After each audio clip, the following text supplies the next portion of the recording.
Okay, I'm here with Owen Livesey. Owen, you had the gentleman's agreement takedown match with Michael Pixley, came out on top. Firstly, talk to me about the match. What were your thoughts? Was it everything you expected? Yeah, mate, he's a world-class wrestler. He's a very, very good wrestler. Him and that guy that I had at ADCC are the two best lads I've fought, wrestling-wise and grappling. And he's solid, mate. It's about as tough as it's going to get, I think, in terms of grappling and wrestling. So, I'm just happy I got the decision, mate. Yeah, obviously, takedown-wise, you had the moment. I think you knocked him down kind of to his rear end, and then he popped up. But it was certainly the closest either of you came to a clean takedown. Were you happy that your foot sweeps also looked like they were paying off? They were really giving him some problems. Yeah, it's like if you fight someone that level, mate, it's hard to get a clean takedown. He's a very, very high level wrestler. It's like I've been taking some people off the feet with wrestling, but you fight someone like that, I know probably not going to hit that. I'm going to try, but probably the chance of actually getting something clean like that's very slim. So, mate, I just guarantee every time that I'm just going to go balls to the wall, and I ended up with a decision. But it probably could have gone either way. I've not watched it back yet. Yeah, no, I think we felt in commentary you were definitely on the way to the decision. You're definitely the busier on the feet. It's been a mad year for you, really. You're on a mad run. Obviously, you had Freddie Vosgrown on another show. You had Paul on here. Then you had the ADCC trials.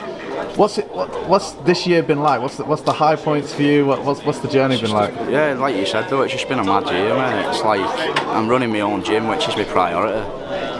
Carlson Gracie Hall. I'm just training with my team on the side. I'm just trying to train as much as I can and as clever as I can.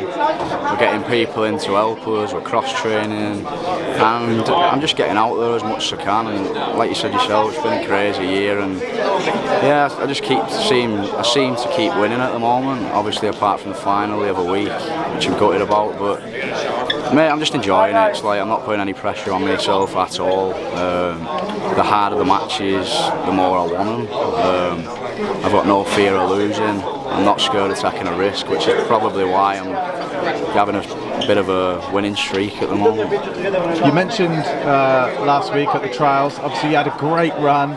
Unfortunately, come up short just in the final, but had some great wins on the way. What was that like to go out to somewhere, and narrowly miss out on going to the elite grappling competition in the world? Yeah, it's happened for a long time. I've been doing that for a long time. It's obviously the ADCC format and the way the tournaments run and the way you have multiple matches in one day is basically exactly the same as what I've done with Judo for the last 15 years.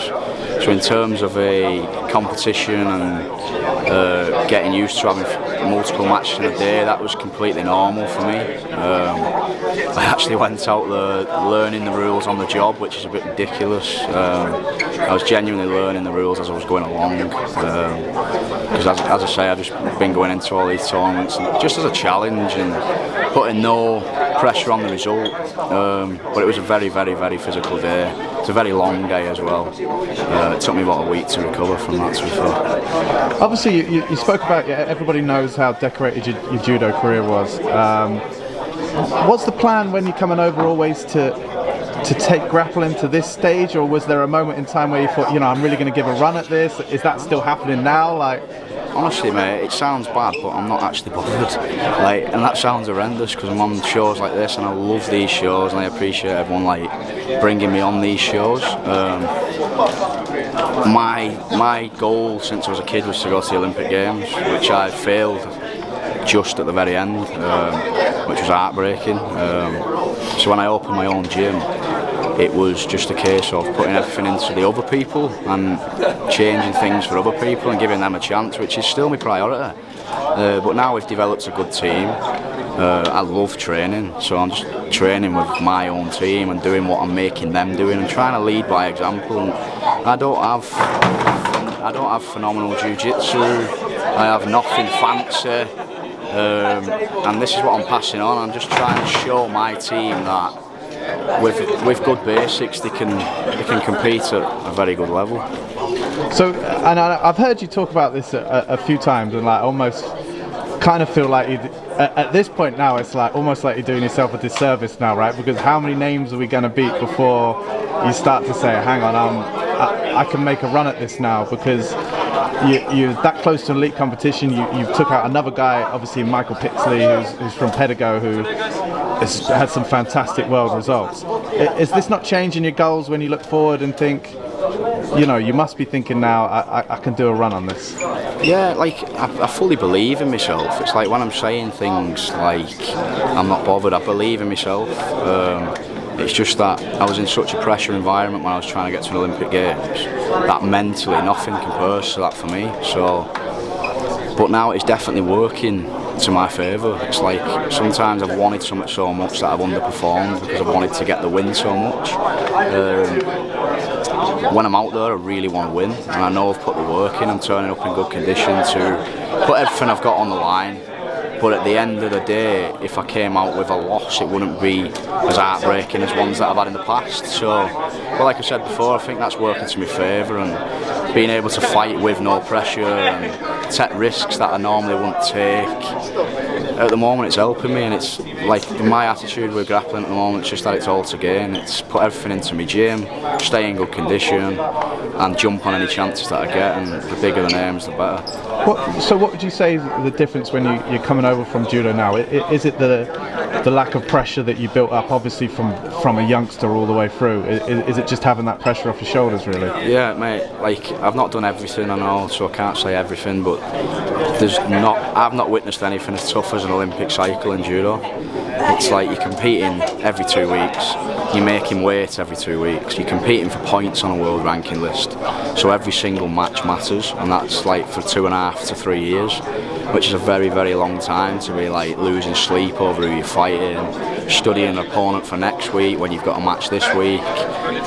Like the way I'm living at the moment, it's got absolutely nothing on that. Right, I'm just now at the moment just enjoying my training, I'm enjoying my competition, and like I've said before about these shows, I'm genuinely just going out to put on a show. Like I'm going out to just entertain really and try and get some things off that I'm doing in the gym, and it just seems to be going well for me. What's your relationship with judo now? Do you ever go back and train judo? Obviously you're training the techniques in the gym, of course, but in terms of like pure judo or going anywhere, no? I don't do any now, mate. It almost got to the point where it'd been my life for so long that when I finished, I was finished. It's like I'm kind of one of them people where it's like I'm all in or I'm all out. If I've got no intentions of competing in judo anymore, then I just won't practice judo. Obviously we practice judo, but grappling for grappling, so without the gi.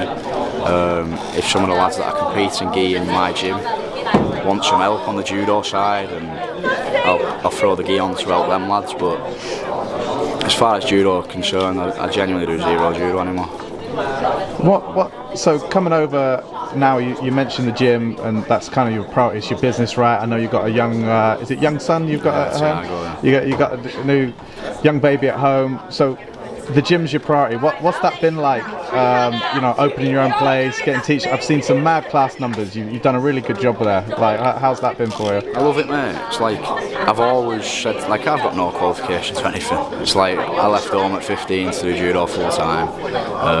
I had an Olympic dream which I didn't get, but in the back of my head was like, when I'm finished, all I can do and all I want to do is coach, basically.